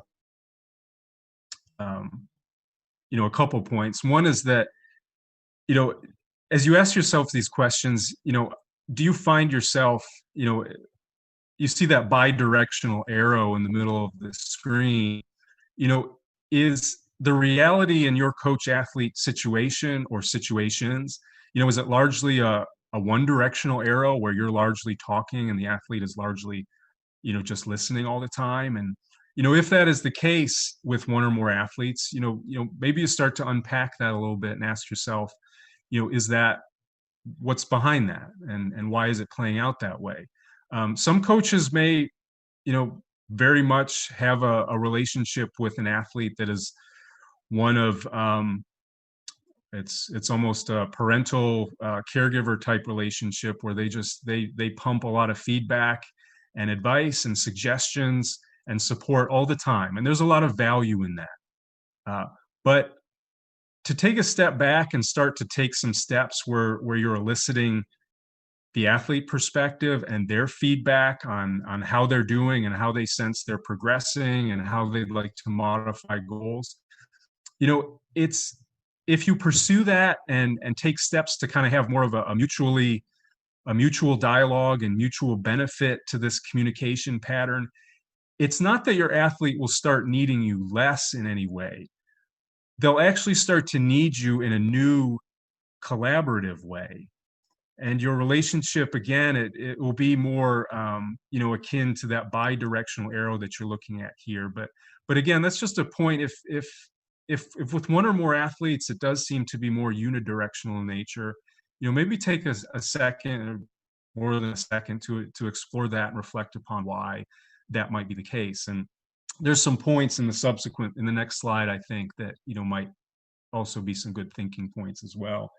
But again, athletes will need you in a new collaborative way when it comes to kind of re-examining your communication patterns with them. The second point that I had, and before I get to these other, I'll just let all the slide kind of play out. Whoops, sorry. The next point I had in relation to athlete communication, and these are some of those other thinking points: gaining the athlete's attention, learning to use your voice, developing questioning skills, developing nonverbal skills, developing listening skills. A colleague and I are actually in the process of writing a book, and it's related to coaching athletes with what's called hidden disabilities, like autism spectrum disorder, ADHD, and also sensory impairments. So athletes that, it doesn't necessarily impact them athletically or physically, but things, hearing loss or visual impairments and whatnot. And as we kind of get into coaching, considerations, with those particular athletes, wow, coaches really have to stop and think, the way I talk to athletes most of the time, the way I communicate with athletes most of the time, orally, verbally, or my body language, if all of a sudden the athlete isn't literally able to hear or see those things, the coach really immediately has to re-examine their communication patterns. And that, that's certainly the exception rather than the rule, but it may be a useful exercise for you as you kind of reflect upon your own, communication styles, and consider ways that you can pull back on maybe, the strict adherence to verbal communication. Are there other, ways that you consider to go about reaching athletes? Can you be more simple and straightforward and seek understanding, in some of your communication? And simplicity goes a long way. Basic, clear communication goes a long way with athletes to show attentiveness. And you think at some of these points too, it's not just about getting your points across. When you're paraphrasing, asking questions for clarity, you're trying to demonstrate understanding, you're trying to get things right in relation to what an athlete understands or what they don't, where they need further information or feedback, trying to get correct and state the feelings they're trying to express. That's not just about teaching and learning. The athletes will genuinely feel valued in that sense. And then you're starting to get back into that, you're enhancing the quality of your relationship with them and enhancing, a level of rapport that, is going to only, come back to be beneficial for you and the athlete in a lot of ways. So that's, excuse me while I take a brief water break. That was communication. I think I had more slides related to communication than not. And I don't know, maybe that was sending the wrong message. It took me, maybe that was, ironically sending the wrong message to you, because I had a point about simple, clear communication, and I hope I didn't drone on about communication for a while. But anyway, moving on to commitment, some talking and consideration points here. Commitment is related to how much an athlete wants to achieve something, particularly their goal or goals. Question for you: what might the goal of your athletes be? Some sub-bullets here: to have fun, master new skills, compete and win, make friends, become fit. And, notice, at least on these examples, ask yourself, you may have been in a position before where you were asked to write down a coaching philosophy or make a value statement. And, in that value statement, I'm guessing it wasn't just about winning and outcomes. I'm guessing you did, have something related to, well, I want to help support this athlete in being a better individual and a more well-rounded individual. And then, when you start to uncover that a little bit, what does that mean? Well, then we're getting into some of these sub-bullets here. I want them to learn how to master new skills. I want them to learn how to compete well and win in certain circumstances. I want there to be a socially beneficial aspect to the sport experience and my team. I want them to have, physical fitness and enjoyment that'll last a lifetime. I want them to have excitement, enjoyment. But try to understand what their individual goals are. And, I think this recent pandemic has kind of shed light on goals and the way we re-examine them. But, athletes often, particularly at the elite level, they can be very hyper-focused on goals, and understandably so. There's a lot of financial and professional and social implications for their performance, but they can often be hyper-focused on these athletic goals, and sometimes that comes at a cost. And, recently with some of the work we've done with athletes, we've realized when all of a sudden they're taken away from training and facilities, and I know we're kind of re-socializing to some degree at this point, although I'm in Florida, so we might be taking a step or three backwards. But we have to re-examine, that commitment. And, are there other life areas that we can also talk with, athletes about in terms of personal improvement? When you talk about commitment, you're talking about and goals. You're touch on things that the athlete values, and there just absolutely has to. And this is why commitment is one of the muscles. Commitment. If athletes don't value what they're doing, if anyone doesn't value what you're doing, I don't know if I have any mythology buffs here, but that's Sisyphus and pushing that boulder up the hill or the mountain. And if there's no meaning behind it, everything is extremely frustrating and extremely effortful. And, you start talking about increasing the likelihood of just things becoming stale and burning out and withdrawing from sport. And it is literally the conversations and the dialogue about goals with athletes that you often are in a position to have with them that will enhance this perceived value on their end and enhance their commitment. Understanding how they can achieve their goals as well. This next slide, because it's nicely animated, these are some typical athletic related goals that you might hear. I want to win my next 4 races.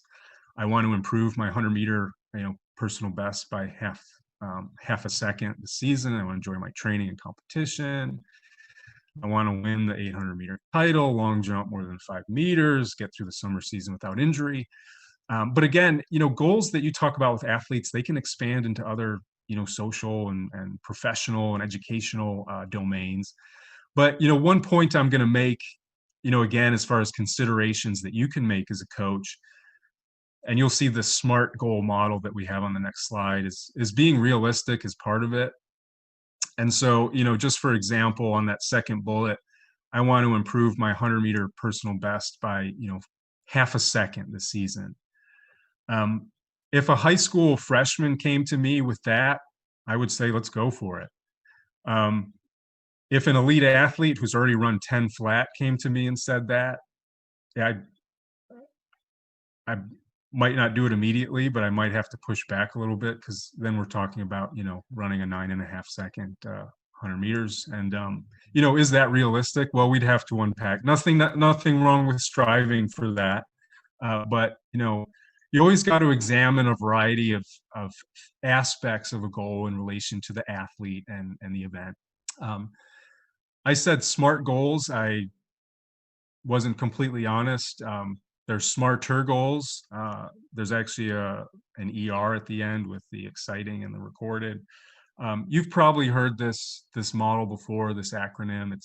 It's very useful. Again, if you take some acronyms away, the 5 C's is a useful way to remember some things you can think about with your athletes. And SMART goals, when it comes to commitment and goals, is something.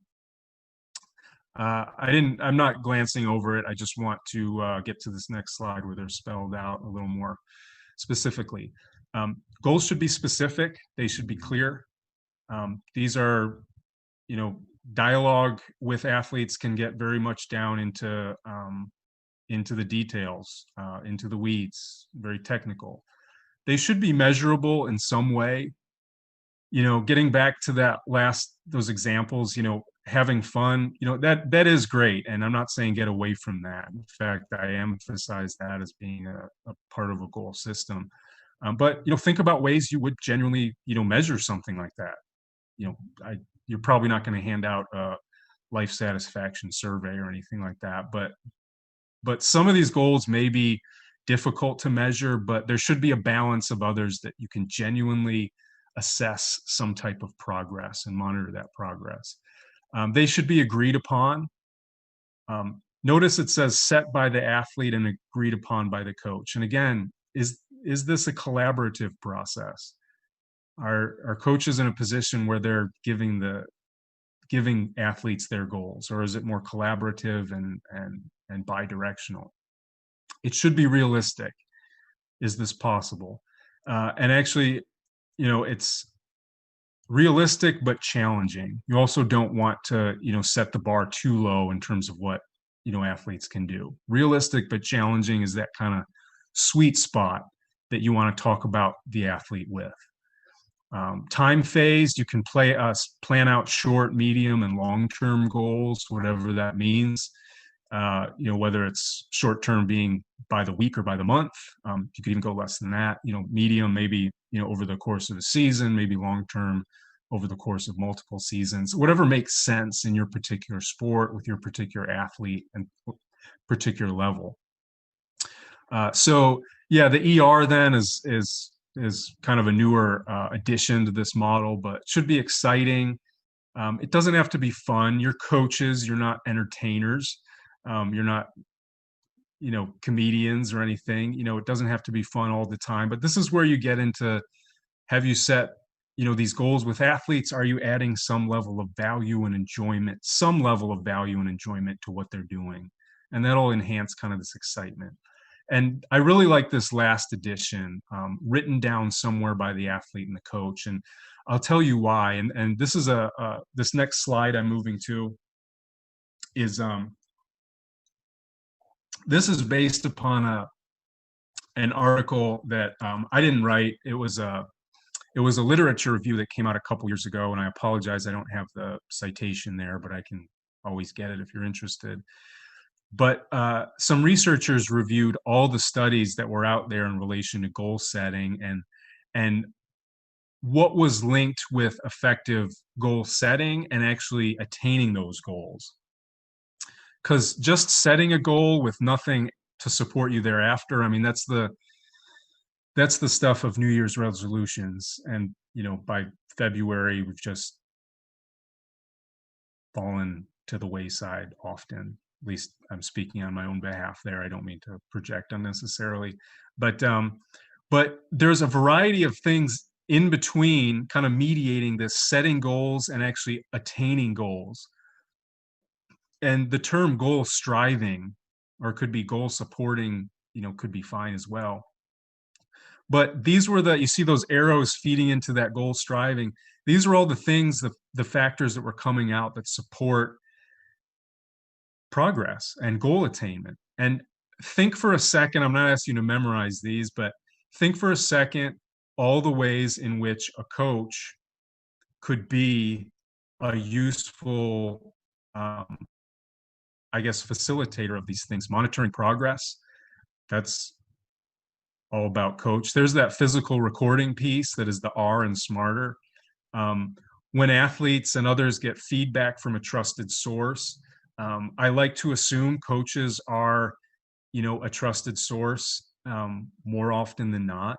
So they support the athlete there. Making sure the process and the outcome are aligned. Well, this is where it comes into having those kind of time-phased goals. And, if you have some outcome, medium or long-term outcome goals for the athlete, you're in an excellent position to be making sure those shorter-term goals align with those long-term goals.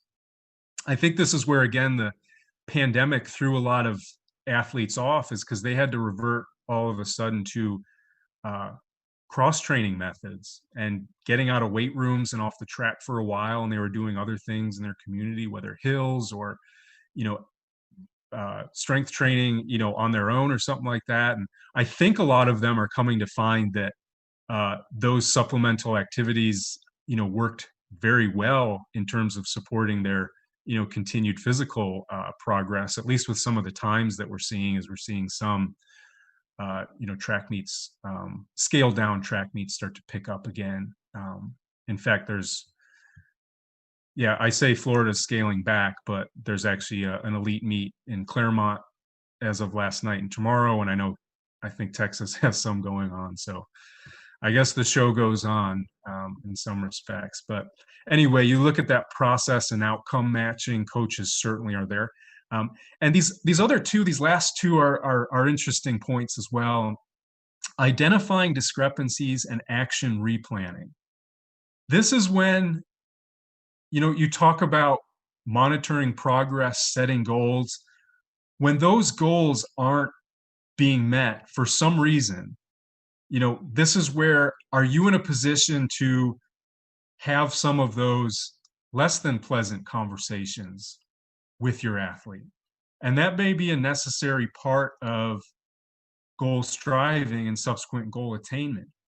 As humans, we have what's called an ostrich problem sometimes. And we like to, I think part of a human condition is we may like to avoid unpleasant information about ourselves, or just something that we think is going to be an unpleasant conversation.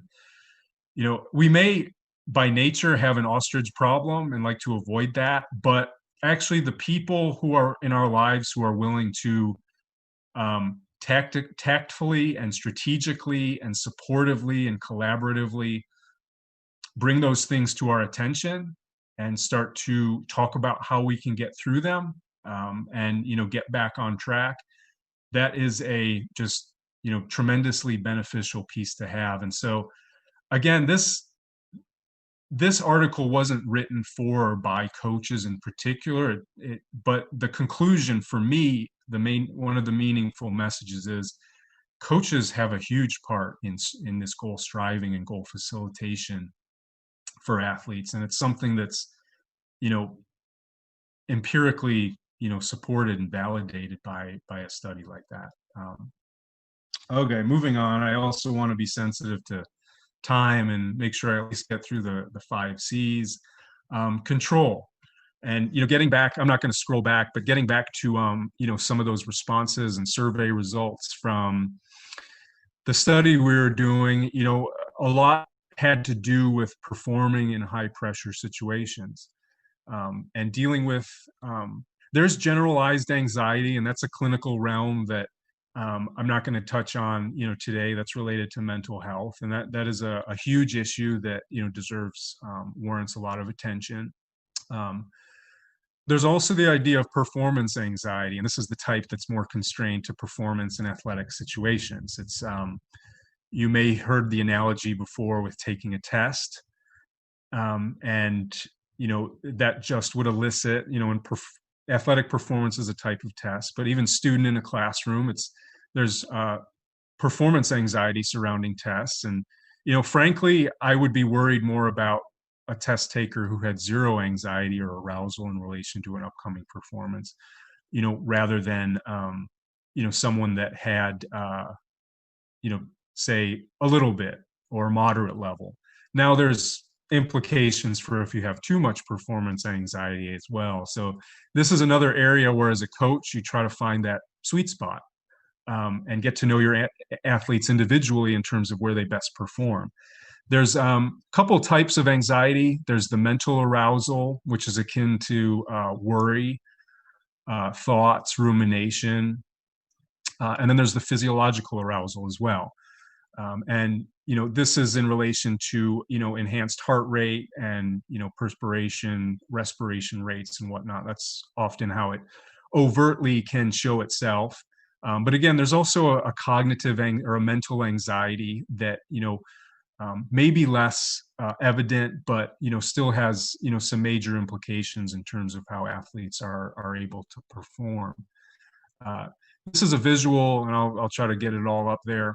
The main point of this visual is just that athletes have individual arousal, both cognitive and physiological arousal needs and preferences. What works for athlete A is completely different for athlete B or athlete C. And you can see the area on this chart or this visual where, the athletes start to go down in terms of performance are very different.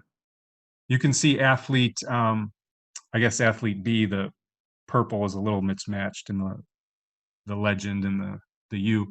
But you can see the purple athlete B, they can tolerate a much higher arousal level. Their performance doesn't start to decline until their much higher level of arousal, whether they're talking about cognitive or physiological.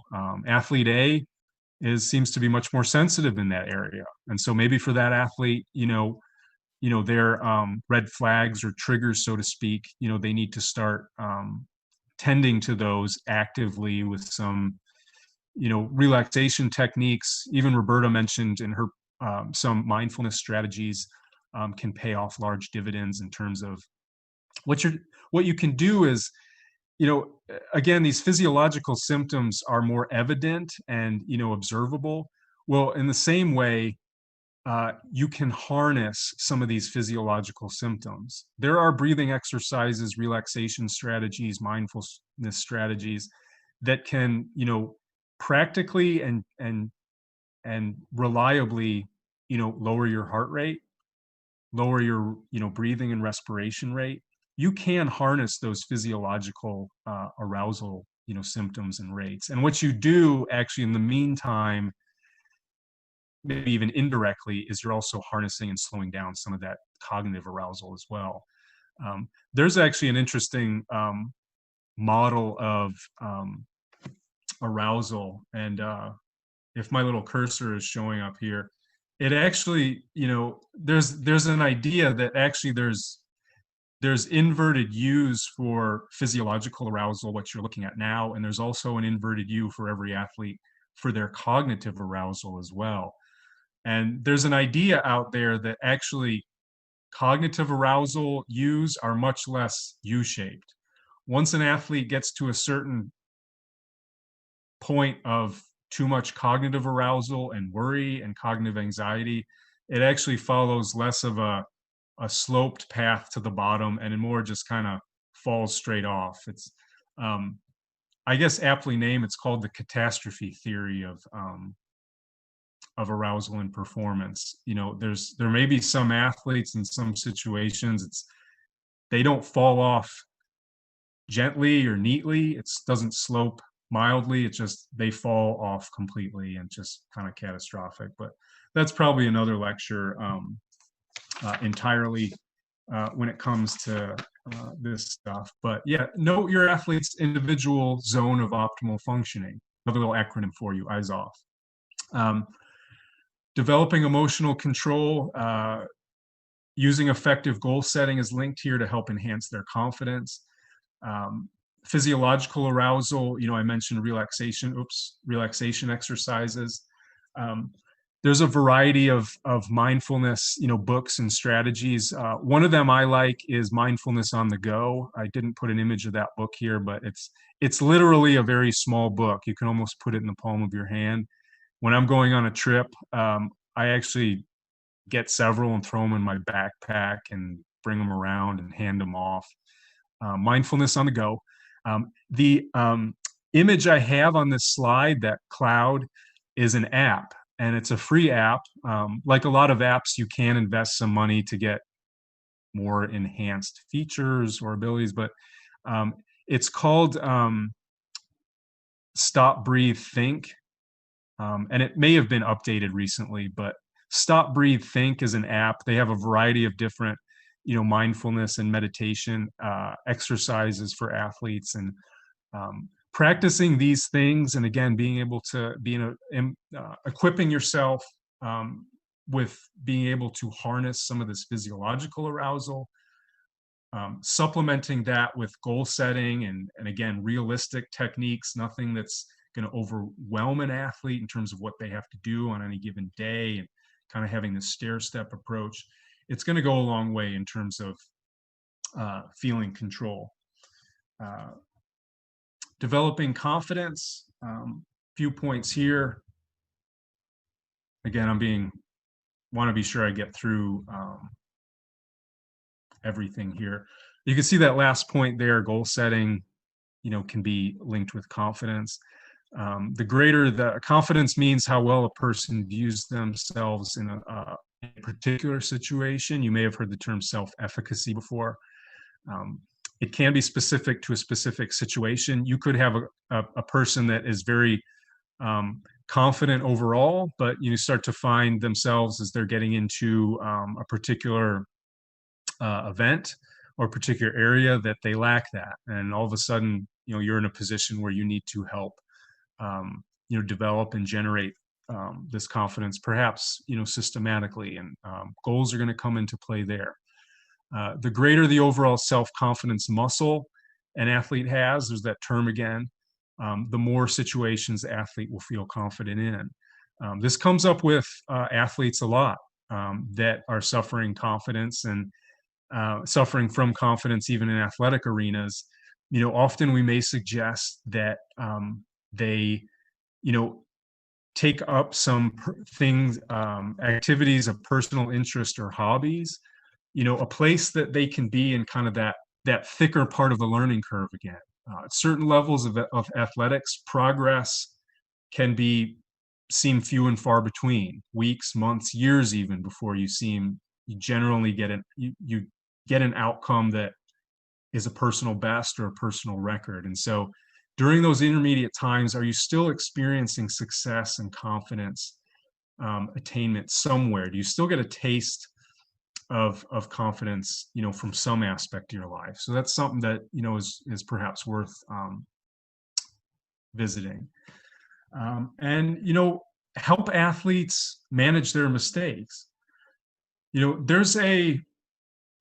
is a wide chasm between, an athlete that is able to say genuinely, I failed at something, versus I am a failure. Do you have a relationship with an athlete? Do you have goals and a climate in your respective, training environments where athletes can make mistakes and come right back into, what went wrong? What do I do next time? Okay, let's do this again. Are they in kind of this cycle of managing mistakes, or are they walking away, feeling like they are a failure? And is this transcending into other aspects of their lives? And that the implications between those two statements, it seems small, but the difference really means everything. And so maybe that's another reflective exercise you can have is, or maybe this is part of dialogue you have with your athletes is, and part of the goal setting you have is, you don't want them to ever walk away, feeling like they are a failure. You want them to fail along the way, but then support them in managing mistakes and kind of coming back to do it again, to go anyway, to not feel great about where they are and to go anyway. They still have that level of confidence. I think this is the last C, and I think timing will be about right. Concentration, if there's one stereotypical overgeneralized statement that you think you probably hear from coaches, it's, focus, concentrate, that type thing. So this comes out a lot as a need in sport. And, this certainly came out as a theme of focus in that study we're doing. Concentration is needed by an athlete in training and competition. The coach can build situations in training and competition to help support an athlete's concentration. They can do that in creative ways. Any development of concentration should focus on what the athlete is focusing on. I think there should be simple rules and generalizations, just in the same way that, we try to simplify the 5 C's or SMART goals or, other things. Are you trying to simplify things for athletes that, their head isn't needing to swim, in just a variety of technical aspects and jargon? Are you actively, simplifying things that are easier to focus on? Can you go up to an athlete for a competition and say, I want you to just focus on these 1 or 2 things? Or do you find yourself getting into, an extended lecture with things you want the athlete to be attending? That it may not be the time and place. How long can this focus be maintained? What's the athlete's attention span? And this last bullet is one I added because it's an important one. Athletics is rarely about constant focus, but refocus. There's just not, I just can't, I fail to see scenarios where, you think about the analogy again in a weight room and, in what situation are you constantly flexing a muscle? It's just flex this for the next 5 minutes, 10 minutes, 60 minutes. When are you doing that? When would that be physiologically beneficial for an athlete to have to do that? And, attention is the same way. It's not about constant attention. It's about refocusing and reattention. I could even hold up an object, and I don't have many. I could hold up this pencil and say, I want you all to focus on that for 30 seconds. And I would be surprised if anyone could really do it. You're going to have other things that distract you in your own environment, and those deserve attending to. But the idea is you come back to it. And athletes should get that same message. I've talked to a lot of young athletes in, my work, not just track and field, but it's amazing how many of them are coming from a place they think there's no room for letting their mind drift momentarily. Again, you have to be systematic in how that is. You shouldn't necessarily be in the thrower's circle or on the runway picking up your pole or about to, start an approach or in the blocks. That might not be the time to let your mind drift. But moments before that or thereafter, there's room for that. And that's an important message about refocusing and reattention. So a summary slide or summary piece here. Basic mental skills can be represented by these 5 C's: communication, commitment, confidence, control, concentration. Sometimes just one mental C is deliberately focused on. You don't have to do it all at once. You really don't. And again, there's in small ways, and maybe it starts with goals. That has come up a few times on a few slides. Maybe that's where it starts for you. The next time you're sitting down with your athlete, you're kind of equipping yourself with this approach or this perspective or these considerations. You're like, I want to make sure I, look at 1 C or 2 C's, in relation to goals that we set. As the athlete develops these C's, they become interrelated. 2 or more C's can be delivered. That's absolutely true as well. Again, these large muscular systems, you don't just touch on them in one way. You're going to have a lot of different activities, skills, drills, exercises that are going to support you. And same can be said of mental skills. Last couple of slides I can move through fairly quickly. This is another study, I wanted to share, but effective coaches are distinguished by common features. Skillful pedagogy and communication, there's one of our C's. Thoughtful and action-oriented philosophies, meaningful and caring relationships to maximize athletes' holistic needs, and fostering an intrinsically motivating and process / mastery-oriented environment. Again, ones that are supporting personal improvement, ones that let athletes fail in safe places and know they can come back and try again. But the reason I shared this was, I pulled this from a presentation I did for another coaching organization. But it really speaks to this, to me, I could take those 5 C's and really start pouring them into this research study as well. And the last point, I want to bring up is that, this is about mental skills, mental muscles, but what you are doing, and this is another term that comes up in relation to mentality, is you are supporting mental toughness. And I don't have the definition here, but mental toughness it's related to resilience, but it's what gives athletes, that ability to adapt to situations, handle pressure. And it's often what gives athletes that extra edge over their competitors. And this might come out, you might develop these, again, a mentally tough athlete can't necessarily, beat an athlete that physically and physiologically just is a better athlete or in better shape. But when you have an athlete who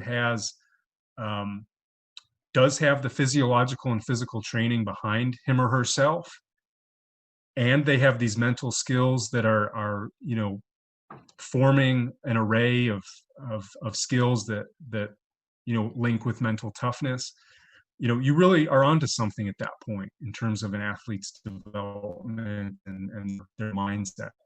And the other part of this slide is that mental toughness, like mental skills, it depends on social development and support. Again, that's you're part of their social environment and atmosphere. It's about athletic development, it's about coaching.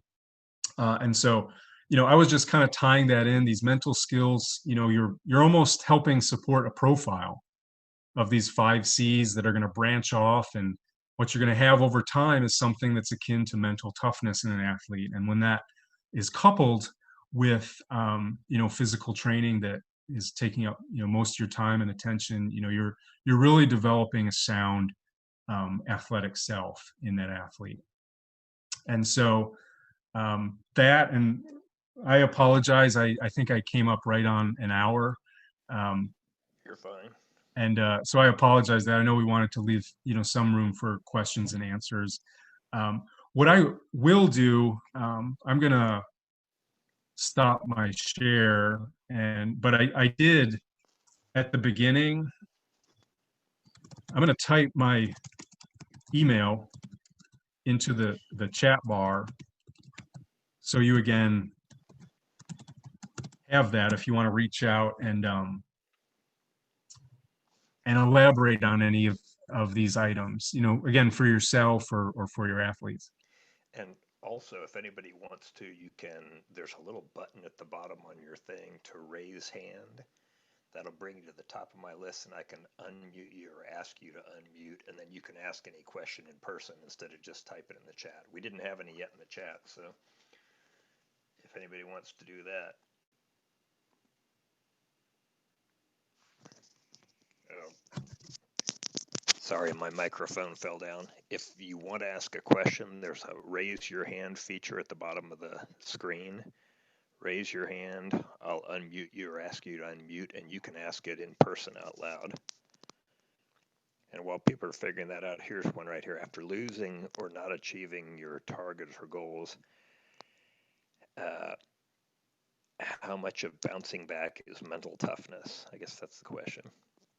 And I think, when we talked about, I guess that control C, and this is where I think it becomes imperative,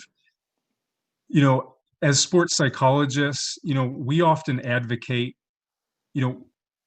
we as a group and literally as a USATF group, we want to be working with junior level athletes, perhaps more so than Olympic level athletes. And I know there's a certain excitement and allure to working with elite athletes, but if we genuinely could have our way, so to speak, we would work much more so with junior level athletes far before they've ever qualified for an Olympic team. And, beyond that, if we can't work with athletes when they're young and try to develop some of these, strategies and mindsets and aspects of control and help them, examine and set and modify goals and manage mistakes, we'd at least like to work with them through the entirety of a season, starting before they, begin some of their training.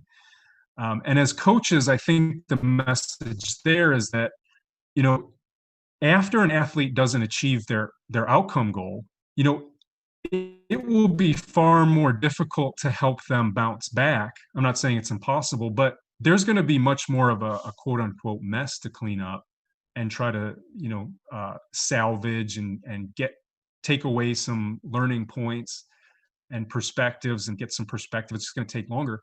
If you haven't been, practicing that in some ways leading up to that. And so I guess my point is, I think it's imperative as coaches, early on in athletes' development, but certainly early on in seasons, this is where you're examining how you're setting the athletes, the goals your athletes are setting, how you're re-examining and modifying those. Do you have an environment that is mastery oriented in a place where athletes feel secure in making mistakes? It comes out in literally the dialogue and the conversations, communications that you have with athletes. Is what you're doing is, after they suffer something frustrating in practice, are you having that conversation where you're trying to, unpack those mistakes? Again, in relation to that goal striving image, are you having some difficult conversations then and there? Are you trying to help them redirect their thoughts into why can that still be a learning experience? Doing those things for weeks and months leading up to that outcome, then if there's a performance failure, so to speak, at a high performance meet, you'll be in a better position to basically continue to be supportive in the way you always have been. And the athlete will already be conditioned to some degree to have their moment of frustration or moments of frustration. Sometimes in some situations, and I know some of my colleagues do this too, we tell the athlete, 20 minutes, do whatever you're going to do, without damaging yourself or others or property or anything, but have your 20 minutes. And then we're going to come back and we're going to try to have a more objective, conversation. What went wrong? What can we do next time to improve upon it? And, that again, you're going to be able to clean it up much more easily if it's conversations and things you've talked about in the months and even years leading up to that particular piece. One of my favorite quotes, that extends well beyond sports, but it was Nelson Mandela who said, I never lose. I either win or I learn. And so, that to me, kind of speaks volumes into,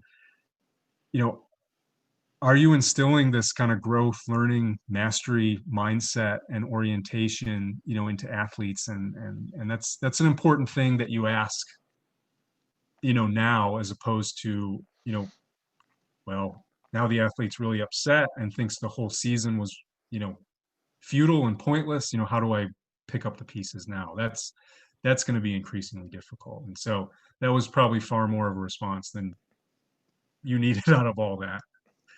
We've got a couple more questions. This one is one that I've already started to deal with, and probably everybody is. How do you refocus the athletes who've lost their seasons, whether high school up to Olympics? The next one's about to start. How do you get them refocused, re-excited, especially knowing that you may be planning and training and things still may not happen? Yeah, that's a very difficult one, and it's one that I'm dealing with. That's probably a conversation I'm dealing with more often than not. Why we can do a lot of talking and planning, but the rug, so to speak, might be pulled out from us again. I think this is an important time to be just extremely supportive of your athletes, and to still be a pathway. Make sure that athletes know you're a pathway of support, not only when it comes to their athletic progress, but more holistically. If indeed part of your coaching philosophy is above and beyond just kind of athletic development, and you have more of a holistic approach, well, maybe you want to unpack some of those areas right now. Other life dimensions that they could be making some progress in. I think that will let the athlete know that you are, concerned with them on a broader kind of psychosocial level. It would also unpack, help you have some, meaningful conversations, with your athlete. And it would also probably give you some practice to have more of a collaborative, relationship with them. The athletic stuff, I think, you are in a position to, this is where your role as a coach, again, it's part of goal striving. It's a unique situation. But you're in a position to have some of those more unpleasant, difficult conversations, but let's reformulate. Where are we now? What can we do? Until we know any differently, we're going to proceed along these lines. And there might be some ways in which you just have to get creative with that athlete in terms of how maybe some of their physical goals are being attained, even if they're not outcome goals right now. There's still some physical fitness and cross training goals that you could still probably explore a little bit. And so I think if I can kind of put together my response, it's you might be in a position now where you can broaden some of the conversations and goals that you've had with athletes. It's difficult and it's unique, but if you're still having those physical training and athletic related goals and conversations, you are in a position where you're still still help an athlete put value into it. This is the best we know right now. We're making the best decision we can with the information before us, and this is always what we did. This is always what we will do. Again, to put some personal meaning. That's what humans, the best decision makers do. It's, you don't make one decision and that was it. I mean, when you come into new information, you reevaluate the decision and thoughts that you had before. And so as a coach, we always engage. If you always engage in best practices when it comes to goal setting, before you have a certain array of demands and situations, and you're going to work with your athlete or athletes according to those demands and situations. But perpetually, you're always going to try to make the best decisions for your athlete. And again, I think, again, with trying to expand, the goals you talk about with an athlete, trying to emphasize we are still going to do the best we can. This is one of those value conversations you're having with athletes. And this is, as I noted before, critically important in terms of adding value into what athletes can do. Is this a challenging situation? Absolutely. communication capabilities and social distancing. It has broken a lot of things down. On the other hand, 20 years ago, if this happened 20 years ago, there would be that much more. I mean, a Zoom meeting like this certainly wouldn't have been possible. So our communicative capabilities and connections are fairly advanced, and so we still can be moving forward in some respects with our athletes. And again, that was pretty long-winded. We're going to do one last one here from, this is Rick Timothy had his hand up, I think. So I'm going to ask him to unmute. And you can ask that question. Rick, did you have a question? Yes, I had a question. Perfect. You hear me? Yes. Perfect. Go ahead. Yeah. Yeah, I was just saying, like, I know it was not any topic, but I wanted to ask you, even if an athlete like had dislocated shoulder, like, what is the outcome of it if he could still